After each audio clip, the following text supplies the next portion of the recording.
Good morning. How's everyone doing today?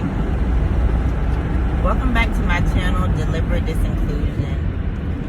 As I'm driving and I think about, me and my new marriage and to my husband D, I think about some of the pillow talk that we do.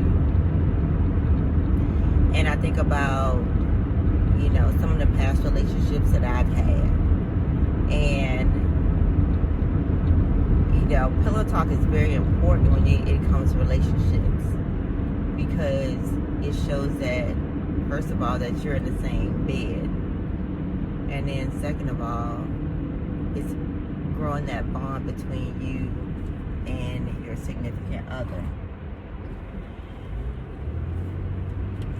As I think about deliberate disinclusion, I think about relationships that have lost that pillow talk. Small moments turn into the norm. Small little things like, oh, I'll just wait until he or she goes to bed, then I'll just go to bed. I'll just stay up a little bit later. I don't want to have to deal with, this person. Or, have expectations that aren't met. Also, those individuals that say, I'm just going to stay at work a little bit later because I just don't want to deal with the drama of going home. These decisions are made deliberately because of the small things that create that wedge in relationships. And it makes me ask the question, how did it get to that point?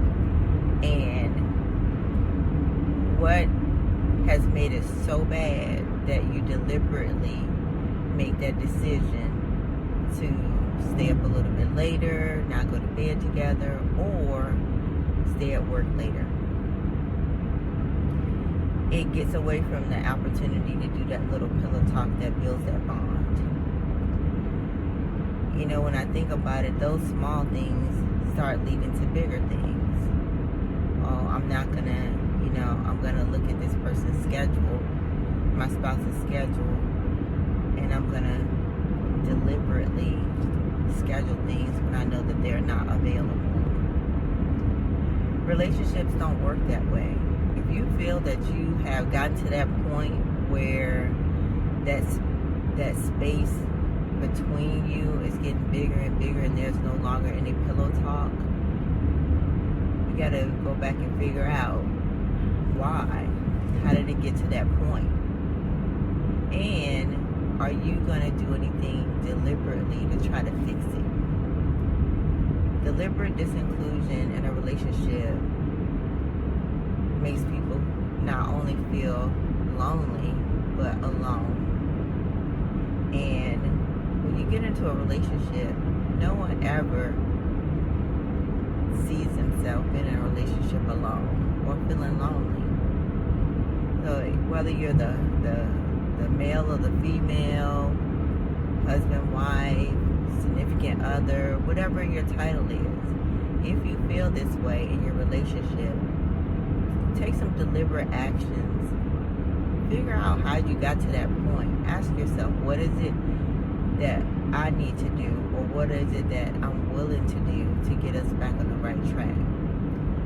And it may take 1, 2, 10, 20, 30 times. But just as you made a deliberate decision to stay at work late, or stay up late, or make plans without the other person, take those deliberate steps to try to make the relationship right again. Do something small for your significant other today.